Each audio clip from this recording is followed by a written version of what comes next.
बड़ी खबर, एनएसए अजीत डोभाल की वापस से नियुक्ति हुई है एज अ राष्ट्रीय सुरक्षा सलाहकार। और बता दें आपको, इससे चाइना पाकिस्तान की जरूर नींद उड़ी। करीब 80 साल के अजीत डोभाल, ये उनका काम बोलता है, उनकी क्षमता बोलती है। और खुफिया तरीके से भारत कि अजीत डोभाल पाकिस्तान में रहते हैं 7 साल के लिए और रॉ को मजबूती देते हैं, आईएसआई को ध्वस्त करते हैं। और यही वजह है कि एक बार फिर से पीएम मोदी ने अजीत डोभाल पर थंब लगा दिया है। आपको एक और बात बता दें दर्शकों, पीएम मोदी के निजी सचिव यानी कि पीएस एक बार फिर से पीके मिश्रा जी को बनाया गया है। पत्रकार जी बखूबी बताएंगे, पुराने हैं, बताइए इन दोनों का कैसा काम रहा है पत्रकार जी, और कितनी अहमियतता इन लोगों को पीएम मोदी देते हैं। इनको कैबिनेट का दर्जा दिया जाएगा 10 साल, जब तक पीएम मोदी रहेंगे तब तक ये रहेंगे ही ऑफ कोर्स। लेकिन आप बताइए कि पीके मिश्रा जी की भी क्या उपलब्धि है। और देखिए, एक बहुत सम्मानीय व्यक्ति है पीके मिश्रा जी और अजीत डोभाल भी, तो दोनों की क्या खूबी है कि वापस इनको रिपीट मोड ऑन किया गया है। बीजेपी को क्या अपने पुराने नेताओं। नमस्कार, मैं अजय पत्रकार।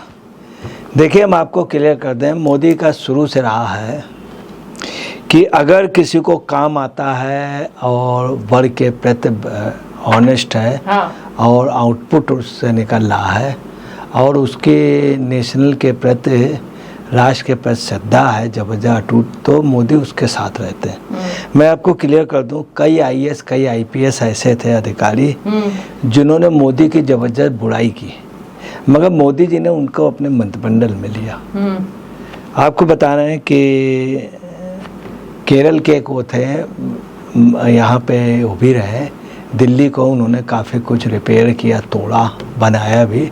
मोदी ने उनको बुला करके बनाया मिनिस्टर। तमाम ऐसे लोग हैं जिन्होंने बुराई की हो।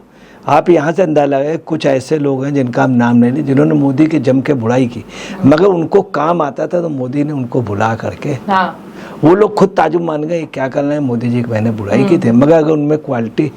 यही पोजीशन आपको बताना है डोभाल जी की। डोभाल जी 79 ईयर्स के हो गए, 80 में चल रहे हैं। इतने ओल्ड व्यक्ति को मोदी जी साथ रखे हैं। और आपको बताना, डोभाल साहब बहुत पहले से ही रिटायरमेंट चाह रहे थे, उनकी बहुत इच्छा है। अब मोदी जी का ये था, हम आपको बता रहे हैं, इस बार डोभाल साहब का ये था कि हम अपने गांव में रहेंगे, उसमें रहेंगे। एक एज हो गई 80 के लगभग, और वो कतई भी छुक नहीं थे, मगर मोदी जी को कॉन्फिडेंस था उनको मना लेंगे। और मोदी जी ने कैसे मना लिया, मतलब आज की खबर ये अपने आप में बहुत बड़ी ताजुब है। और मोदी जी को पूरा कॉन्फिडेंस था कि उनको मना ले जाए, बिल्कुल, और वो मान भी गए। अब यही पोजीशन है श्री पीके मिश्रा जी की। पीके मिश्रा जी भी बहुत सीनियर है और दोनों लोग बहुत सीनियर लोगों में, बिल्कुल। अब डोभाल जी के बारे में आपको बता दें कि शायद लोगों को नहीं मालूम है डोभाल जी किस बात से रुक गए। डोभाल जी के लिए इसके पहले भी उत्तराखंड के कई टॉप लोगों से कहलाया गया, हाँ। केरल के उसमें मोदी जी को था कि इनको रोक लेंगे, बिल्कुल, परंतु वो उनकी एक एज हो गई थी। अब आपको बताने कुछ अधूरे वर्क हैं, डोभाल जी क्यों रुक गए। उनको कोई लालच नहीं है कुछ भी, डोभाल जी इसलिए रुक गए। मैं आपको बताऊँ, इस देश में सिक्किम का विलय जिसने कराया था वो डोभाल जी थे। सिक्किम मिजो फ्रंट में भी एग्रीमेंट कराया था, दूसरी मिजो फ्रंट में एग्रीमेंट कराया, मगर एक पूरे राष्ट्र को भारत में विलय करा देना बहुत बड़ी बात, हाँ। दूसरी आपको बात बता दें, ऑपरेशन ब्लू स्टार में भी रहे और ये अंदर जा चुके थे, पहले अंदर जा चुके थे, खालिस्तानियों के साथ रहे। तीसरे आपको बता दें कि जो कंधार वाला अपहरण हुआ था उसमें इन्होंने ही जा करके सब कुछ ठीक किया। ये पाकिस्तान में भी 1 साल से ज़्यादा एक अधिकारी, इतने सीनियर रैंक का अधिकारी, सबसे टॉप इंडिया का, वो पाकिस्तान में गुप्त रूप में रहा। अब आप अंदाजा लगा सकते हैं गुप्त रूप में। दूसरी आपको बताना है कि इन्होंने सिक्किम जैसे राष्ट्र का विलय कराना, नागालैंड वाला काम इन्होंने कराया था, कंधार वाला कराया था। अब आपको बताना है ये क्यों रुक गए। इनकी एक इच्छा है, मोदी की इच्छा है, और वो हो के रहेगा पीओके का। पीओके हम आपको बता रहे हैं, कोरोना ना होता तो पीओके भारत में होता, ये पीओके खुद भारत से मिलेगा, इतनी क्षमता इन्हीं में है, डोभाल जी में।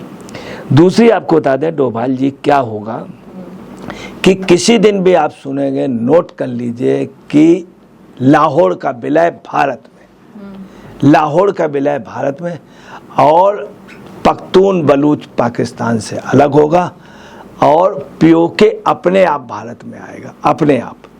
ये इनके ऑब्जेक्ट हैं, लक्ष्य हैं डोभाल जी, इसी उसमें रुक गए। और मोदी जी का ये टारगेट है, ये संकल्प है, उनकी गारंटी है। मोदी जी करके ही रहेंगे, ये इसीलिए रुक गए।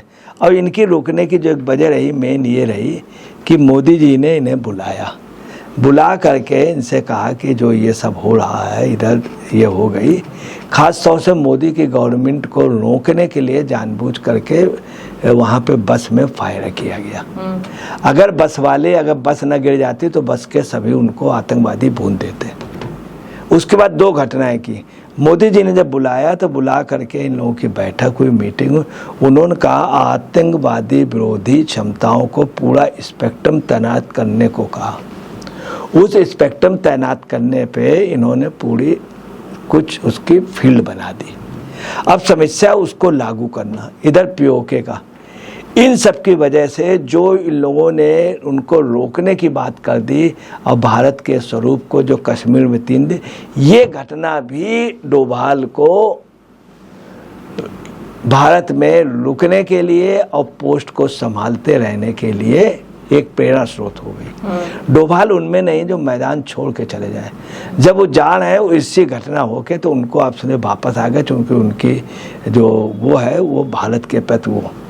अब आपको बताएं, जो आदमी पाकिस्तान में गुप्त रूप में रहा, उसी के थोड़े दिन बाद जा कर के वहाँ पे 6 साल वहाँ पे काम किया इन्होंने दूतावास के रूप में, दूतावास में। इसके अलावा हम आपको बता दें, इनके साथ ही पीके मिश्रा जी जो IPSS ने, उनको भी उनका PA बनाया गया है प्रधानमंत्री का। ये राष्ट्रीय सुरक्षा सलाहकार के डायरेक्टर होंगे और प्रमुख होंगे, NSA के प्रमुख होंगे। दूसरी राष्ट्रीय सुरक्षा सलाहकार में इनको दूसरी आपको बता दें, दोनों को कैबिनेट मिनिस्टर के दर्जा मिल गया है। हाँ। पीके मिश्रा इनको। इसके अलावा हम आपको बता दें, मोदी जी ने काम और किया कि तरुण कपूर जी को और अमित खरे बहुत सीनियर IAS हैं, और ये तरुण कपूर जी, इनको फिर OSD बना दिया।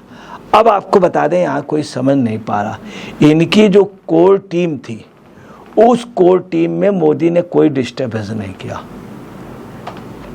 मोदी के कार्यकाल दूसरे कार्यकाल में 14 में, 19 में और अब 3 कार्यकाल में डोभाल साथ में रहे।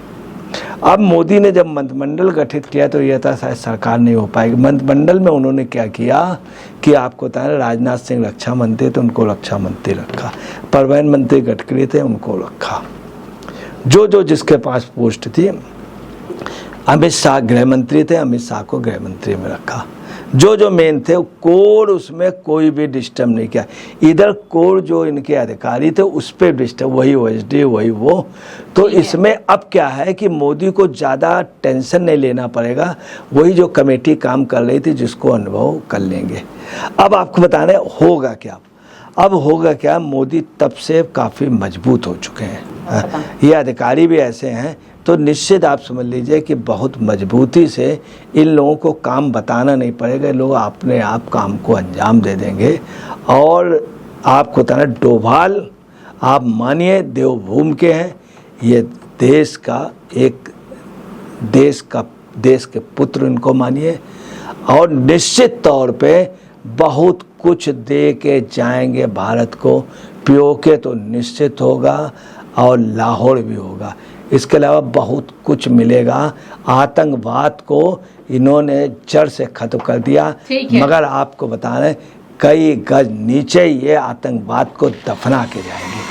ठीक है, तो देखिए, प्रधानमंत्री नरेंद्र मोदी ने अपने तुरुप के यानी कि अजीत डोभाल पर वापस से भरोसा जताया है, क्योंकि अभी भारत को उनकी ही जरूरत है। अब देखिए पाकिस्तान कैसे नापाक हरकत कर रहा है, चाइना भी मिला हुआ है। अब देखने वाली बात होगी कि आने वाले 1 सालों के भीतर जैसे जवाब भारत चाहता है, तो अभी कश्मीर में जो हुआ, जम्मू में जो हुआ, उसका जवाब भी भारत चाह रहा है। तो यही वजह है कि PM मोदी ने वापस में एक बार फिर से उन पर मुहर लगा दी है। आपको कैसी लगी ये नियुक्ति वापसी, क्योंकि आप सब भी बहुत आतुर थे ये जानने के लिए। और मैं सोशल मीडिया पर भी देख रही थी, पत्रकार जी काफी लोग लिख रहे थे कि अजीत डोभाल वापस से बनाए जाए। तो देखिए, अजीत डोभाल वापस से नियुक्त कर दिए गए हैं। जो भी राय हो कमेंट कीजिए। शुक्रिया।